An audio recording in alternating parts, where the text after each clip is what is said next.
John 13. Before the Passover celebration, Jesus knew that his hour had come to leave this world and return to his Father. He had loved his disciples during his ministry on earth, and now he loved them to the very end.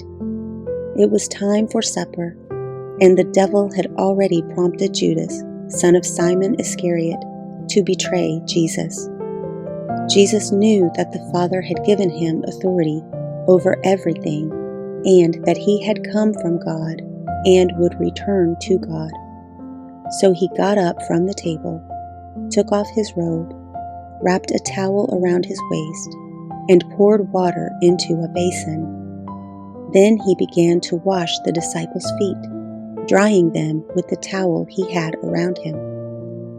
When Jesus came to Simon Peter, Peter said to him, "Lord, are you going to wash my feet?" Jesus replied, "You don't understand now what I am doing, but someday you will." "No," Peter protested, "you will never, ever wash my feet." Jesus replied, "Unless I wash you, you won't belong to me." Simon Peter exclaimed, "Then wash my hands and head as well, Lord, not just my feet." Jesus replied, "A person who has bathed all over does not need to wash except for the feet to be entirely clean. And you disciples are clean, but not all of you." For Jesus knew who would betray him. That is what he meant when he said, "Not all of you are clean." After washing their feet, he put on his robe again and sat down and asked, "Do you understand what I was doing? You call me teacher and Lord, and you are right, because that's what I am. And since I, your Lord and teacher, have washed your feet, you ought to wash each other's feet.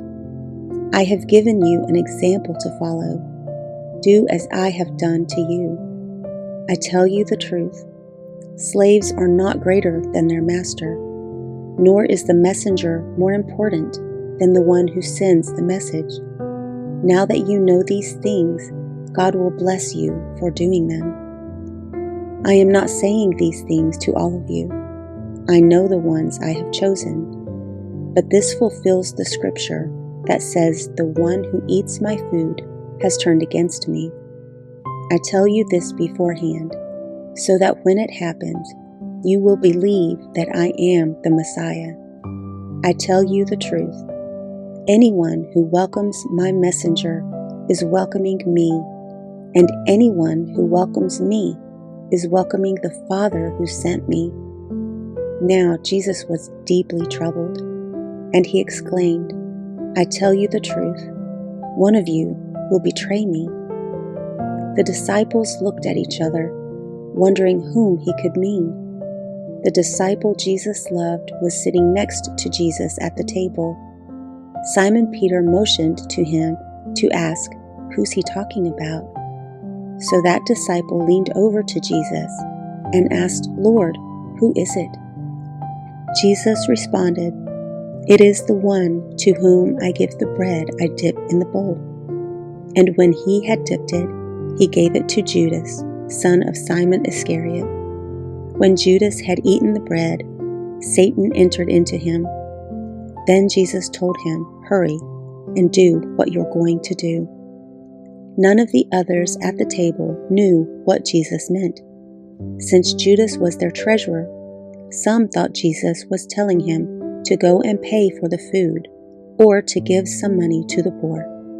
So Judas left at once, going out into the night. As soon as Judas left the room, Jesus said, "The time has come for the Son of Man to enter into his glory, and God will be glorified because of him. And since God receives glory because of the Son, he will give his own glory to the Son, and he will do so at once. Dear children, I will be with you only a little longer, and as I told the Jewish leaders, you will search for me, but you can't come where I am going." So now I am giving you a new commandment: love each other. Just as I have loved you, you should love each other. Your love for one another will prove to the world that you are my disciples." Simon Peter asked, "Lord, where are you going?"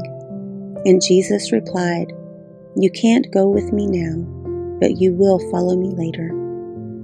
"But why can't I come now, Lord?" he asked. "I'm ready to die for you."